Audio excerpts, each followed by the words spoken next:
Sampurasun Sadayana, Wilujeng Sumping di Kabupaten Karawang.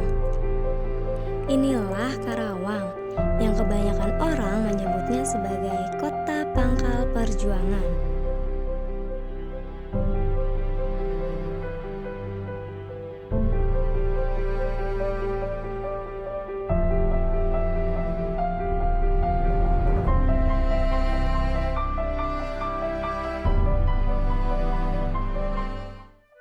Karawang sudah mencatatkan sejarahnya sebagai salah satu daerah yang berpengaruh terhadap kemerdekaan Indonesia loh. Disinilah tempatnya di mana Insinyur Soekarno diculik oleh para pemuda untuk berkumpul dan berunding dalam penyusunan teks proklamasi kemerdekaan Indonesia.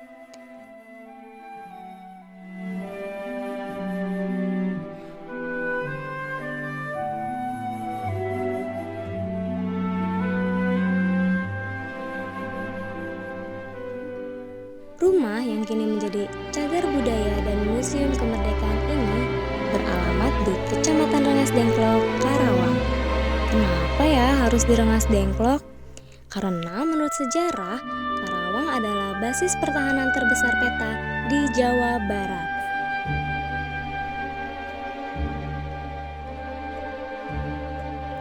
Karena tempat bersejarah inilah, maka pemerintah Republik Indonesia membangun Tugu Proklamasi sebagai monumen peringatan titik nadir perjuangan bangsa Indonesia yang dibangun tak jauh dari rumah Jao Kisyong.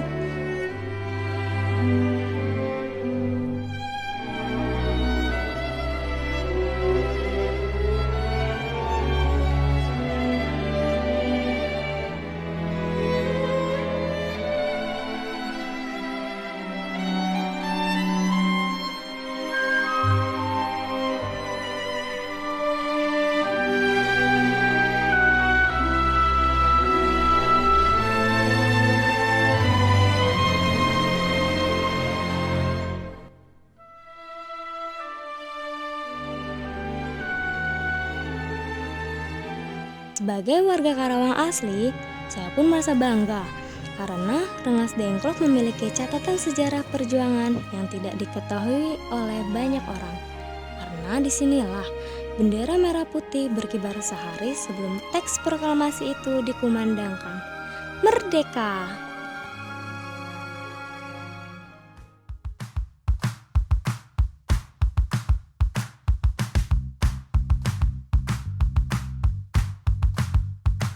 Nah, selain terkenal karena beberapa daerah bersejarahnya, Karawang pun menyimpan wisata kuliner yang tidak boleh Anda lewatkan. Penganan yang konon katanya terkenal sampai ke Istana Negara ini dikenal dengan nama sorabi hijau, yang memiliki cita rasa khas yang diminati oleh banyak kalangan masyarakat baik di dalam maupun di luar Karawang. Dulunya, sorabi hijau ini bernama sorabi kunti loh.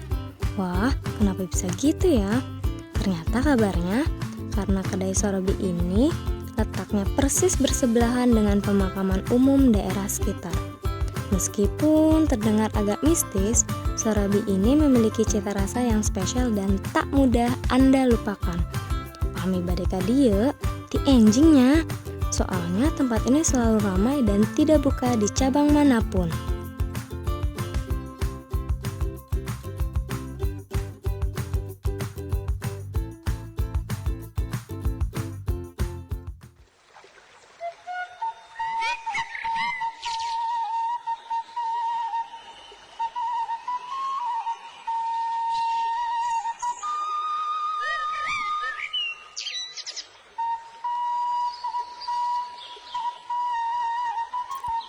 Kata siapa nih, Karawang tidak memiliki tempat wisata yang keren dan patut untuk dikunjungi. Di sini ternyata banyak juga loh destinasi wisata yang wajib Anda kunjungi untuk sekedar melepas penat setelah beraktivitas sehari-hari. Inilah Candi Jiwa. Candi Jiwa ini berbeda dengan candi-candi yang kita kenal pada umumnya. Bentuk struktur bagian atas dari Candi Jiwa ini berbentuk seperti padma atau bunga teratai. Wujud Candi Jiwa ini seperti sebuah patung Buddha yang berada di atas bunga teratai yang sedang mekar dan terapung di permukaan air. Bentuk candi seperti ini baru pertama ada di Indonesia, dan yang uniknya lagi, Candi Jiwa tidak terbuat dari batu, melainkan dari susunan lempengan-lempengan batu bata.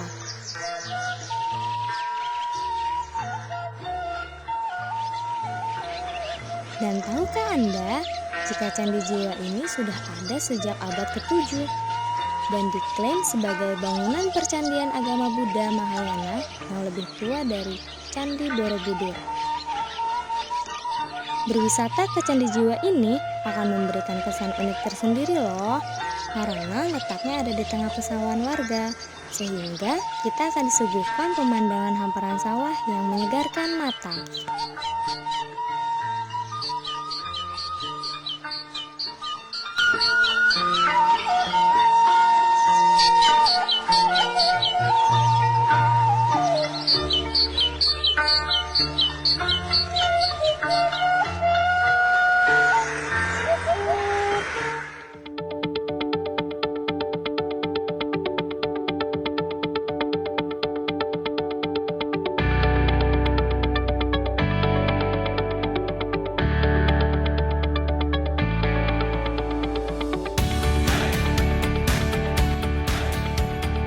Meskipun berada di daerah tropis, Karawang juga memiliki destinasi wisata lain daerah pegunungan yang tentu saja berbatasan dengan Kabupaten Purwakarta.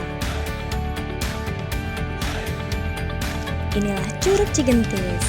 Keindahan air terjun dan hutan di sekelilingnya menyajikan pesona alam yang indah dan sejuk. Curug Cigentis ini memiliki ketinggian kurang lebih 1000 meter di atas permukaan laut, dengan terjunan airnya setinggi 25 meter.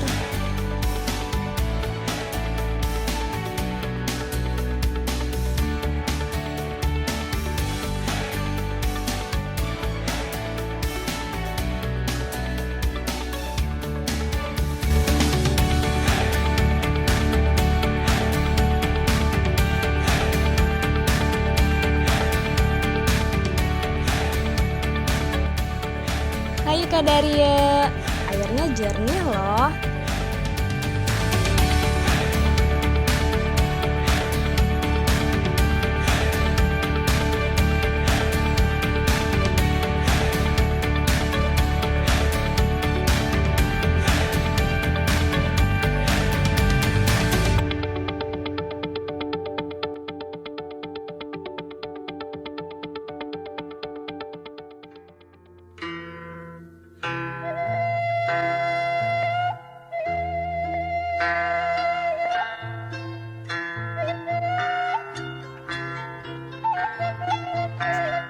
Warga Karawang sejak dulu memiliki semangat yang tidak pernah berkurang.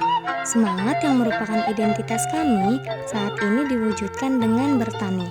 Seperti yang sudah saya katakan, Karawang merupakan lumbung padi di Jawa Barat, di mana pasokannya itu bisa sampai ke antara tanah Sunda. Luas wilayah pertanian di Karawang mencapai 97.000 hektar loh. Itu artinya setengah dari wilayah Karawang adalah lahan pertanian. Bagaimana? Karawang hebat kan? Dan yang paling memiliki pengaruh besar terhadap pengairan sawah di seluruh Kabupaten Karawang adalah Bendungan Walahar. Bendungan ini mulai beroperasi pada tahun 1825.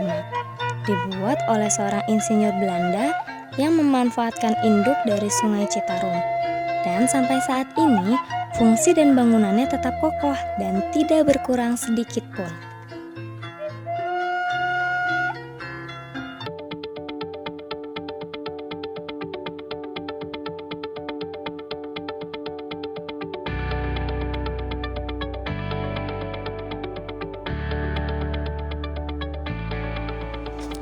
Dengan banyaknya pendatang dari luar Karawang, semakin menambah keberagaman budaya dan agama di kota ini, sehingga toleransi masyarakatnya pun harus lebih ditingkatkan.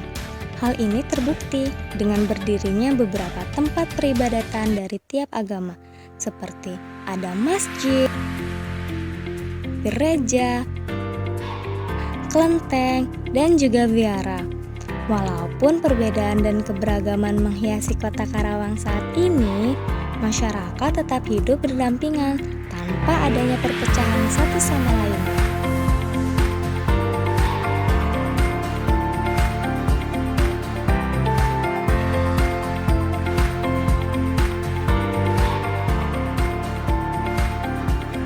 Karawang Pangkal Perjuangan, lumbung padinya Jawa Barat, kini telah menjelma dan bermetamorfosis menjadi kota dengan tingkat pembangunan dan kemajuan yang tinggi. Perputaran roda pembangunannya terus digencarkan, salah satunya dengan adanya kawasan industri kelas internasional, pusat perbelanjaan, pemukiman real estate menjadi bukti bahwa Karawang akan terus mempercantik dirinya, sehingga dapat disejajarkan dengan kota-kota lain yang ada di Indonesia. Ayo sini kita berlibur ke Karawang.